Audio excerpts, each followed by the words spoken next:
Welcome to my channel. This is Real Talk Podcast, where we dive into honest conversations, real stories, and practical English learning tips. Let's get started. Welcome to the deep dive. Today, we're zeroing in on something we all deal with pretty much daily common grammar mistakes. Yeah, the kind of things you see in emails, maybe even hear in conversation. Exactly. And we think this is like an express lane to sounding just that bit more polished, more confident. You know? Right. And look, we all have these little grammar quirks that can, trip us up sometimes, even native English speakers. Right? Absolutely. So in this deep dive, we're going to unpack, I think it's five of these really frequent errors. Yeah. We'll look at why they happen and, how to easily fix them. Perfect. So our mission today is pretty simple. Highlight these common slip-ups, explain why getting them right actually matters, because clarity is everything, isn't it? It really is. And give you some easy tools to avoid them. And honestly, if you've ever paused over these, you're definitely not alone. Mm-hmm. Good company. Okay, let's dive in. First up, a real classic, less versus fewer. Yes. A very common one. You often hear things like, I have less books than you. Right. Sounds kind of okay when you say it fast, maybe. It does. In casual chat.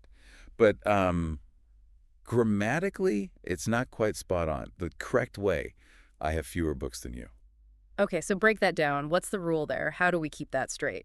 Well, the key thing really hinges on whether the noun is countable or uncountable. Countable or uncountable. Right. So we use fewer for things you can actually count, individually, like books, people, apples. Have a book, 2 books. Okay. Exactly. Right. And then less is for the uncountable stuff. Think water, time, money. You wouldn't say, I have 3 monies, right? Ha. No, definitely not. So the brain maybe just lumps it together as an amount? I think that's part of it. We focus on the general quantity sometimes, which might be why less books can feel sort of intuitively okay to some people, even though it's technically wrong. That makes a lot of sense. So if I can stick a number on it, 3 books, 10 people, then fewer is the word I need. Precisely. And here's a quick test. Super simple. Can you count it? If yes, use fewer. Got it. Can you count it? Use fewer. Simple. The video we looked at had a great example, didn't it? It did. There were less people at the event than I expected. That's the incorrect way. Right. Versus the correct, there were fewer people at the event.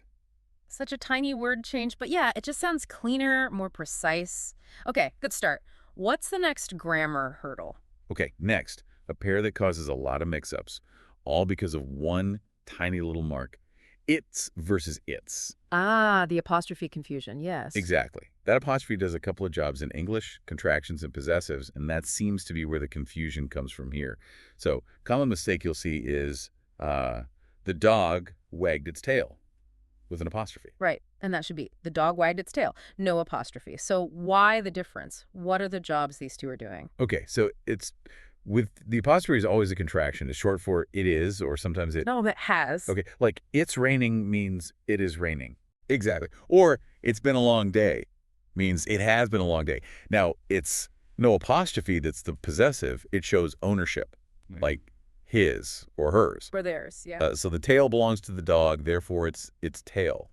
Okay, that's clear. It's short for it is or it has. It shows something belongs to it. That tip, if you can swap in it is, use its, that's really useful. It really is. If it is doesn't work in the sentence, you probably need the possessive its. Yeah. The PDF had another good one. Its fur is muddy with the apostrophe. That's wrong. Right. It should be its fur is muddy because the fur belongs to it. Got it. Fewer for countable, less for uncountable. Check its with it is. Makes sense. What's mistake number 3? Right, number 3. This one can lead to some genuinely funny sentences if you're not careful. Misplaced modifiers. Oh, yeah, these can be great. They really can. It happens when a descriptive phrase is too far away from the word it's actually meant to describe. Yeah. So you get these weird unintended meanings. Because our brains just attach the description to whatever's closest. Pretty much, yeah. The brain tries to make sense of it on the fly. Okay, give us a good example of how this goes wrong. The video had a fantastic one. Running down the street, the keys fell out of my pocket. So the keys are running. Exactly. It sounds like the keys themselves were doing the sprinting. The corrected version, obviously, is something like, running down the street, I dropped my keys. That paints a much better picture. Yeah. Less athletic keys. Definitely. Another one from the video. Covered in chocolate, Mary ate the donut. Suggesting Mary was the one covered in chocolate. Right, which Maybe she was, but it's more likely the intended meaning was Mary ate the donut covered in chocolate. So the rule is basically just put the description right next to the thing it's actually describing. Keep them close. That's it. Simple rule, but really important for clarity. The PDF had some more good ones too, like, I almost failed my exam studying every day. Okay. So it sounds like studying every day caused the near failure. Kind of, yeah. The clearer way is, studying every day, I almost failed my exam. Putting the action first clarifies it. Okay. That makes sense. And she wore a dress with flowers on her birthday. Right. Sounds like the flowers were having a birthday. Exactly. Better is. On her birthday, she wore a dress with flowers. Much clearer. One more from that list. He opened a letter with trembling hands from his grandma. So the hands belong to him, not the letter. Correct. So with trembling hands, he opened a letter from his grandma. Putting the trembling hands part first connects it to he. These examples really show how word order can completely change the meaning. Okay, so we've done less fewer, it sits and misplaced modifiers. What's next on the list? Next is me versus I. This was interesting because people often get so worried about using me wrong, they overcorrect. Oh, yeah, I know exactly what you mean. Like they use I everywhere just to be safe, even when it's wrong. Precisely. There's this sort of hyper-awareness, maybe drilled in at school, that sometimes leads people astray. You know, English pronouns change form. I does the action, me receives it. That gets tricky with multiple people. Yeah, I sometimes still hesitate with sentences like, my partner and I went, or my partner and me went. Even knowing the trick, I second guess, why is it so sticky? Well, maybe it's that me can sometimes sound a bit less formal, perhaps. So people lean towards I, even when it's the object. A really common example of the overcorrection is, she gave the tickets to John and I. Right. That sounds okay to a lot of people, I think. It does. But grammatically, it should be. She gave the tickets to John and me. Okay. So how do we nail this one, especially when there's another person in the sentence? What's the trick? The video had a really great, simple trick for this. Just mentally take the other person out of the sentence and see how it sounds. So with she gave the tickets to John and I, if you take out John, you're left with. She gave the tickets to I. Yeah, that sounds definitely wrong. Exactly. But if you try, she gave the tickets to me, that sounds perfectly fine. That is such a neat test. Simple, but it works. So if you're ever unsure with yourself and someone else, just drop the other person and trust your ear for me or I alone. Yep. Foolproof, really. The video had another example, right? The teacher gave John and I extra homework. Right, which is wrong. Take out John. The teacher gave I extra homework. Sounds terrible. So it has to be. The teacher gave John and me extra homework. Fantastic. Okay, that take out the other person test is a keeper. Yeah. We've got one more common mistake to cover, right? What do you do? The last one for today is about negatives, specifically double negatives. Ah, yes. Don't use two negatives together. Exactly. Because in standard English, two negative words in the same clause basically cancel each other out. They create a positive meaning, which is usually not what you intend. Right, like in math, minus and minus makes a plus. Sort of, yeah. That's a good way to think about it. So you might hear someone say, for instance, I don't need no help. Okay. Yeah. Don't is negative, no is negative. Right, so grammatically that actually means I do need help.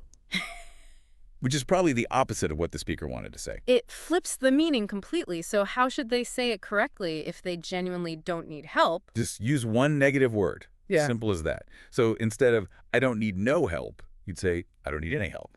Right, or I need no help, just one negative. Exactly. Okay. Stick to one. The video also mentioned, instead of doubling up no or not, use words like any, anything, anyone, ever to get that negative meaning across correctly. Okay, that's clear. Avoid the double negative trap. So we've navigated less fewer, it sets, those tricky misplaced modifiers, me, I, and double negatives. Quite the grammatical journey. It is, but hopefully helpful. Definitely. And the sources, the video, and the PDF, they also had some bonus tips, right? For just generally avoiding these kinds of slips. They did, yeah. Some really practical hacks. The first one from the video was read your writing out loud. Oh, that's a good one. It really forces you to slow down. And often, errors that your eyes just scanned over suddenly jump out when you hear them. Totally agree. Your ear catches things your eyes miss. What else? Second tip was using grammar tools. Things like Grammarly, Right, the apps and extensions. Yeah, they can be super helpful for catching mistakes as you go. And the PDF mentioned this too. They often explain why something's wrong, which helps you learn. like having a little grammar coach. A digital proofreader, yeah. Yeah. Very handy. And the third hack from the video was maybe a bit different. Record yourself speaking Ooh, interesting. and then listen back critically. It can help you catch not just grammar slips, but maybe awkward phrasing or filler words like and That takes some courage, maybe.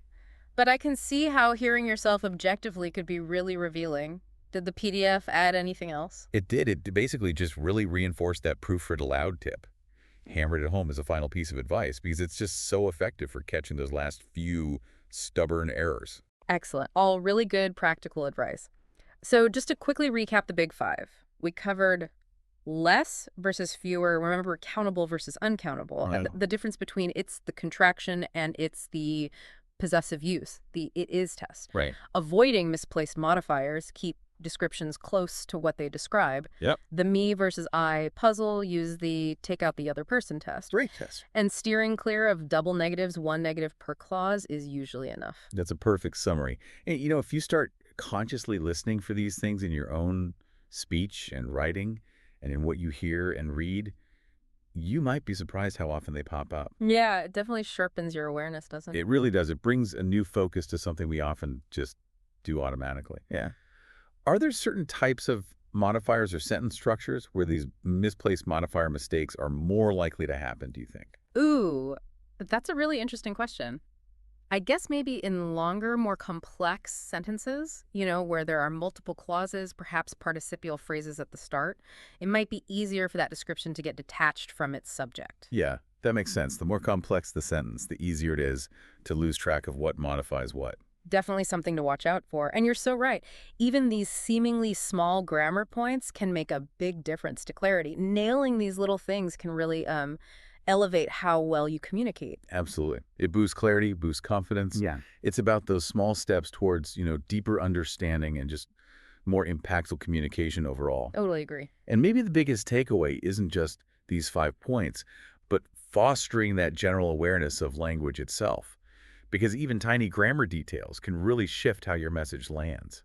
Makes you wonder, what other subtle things in our everyday communication might be worth paying closer attention to? Thank you for watching.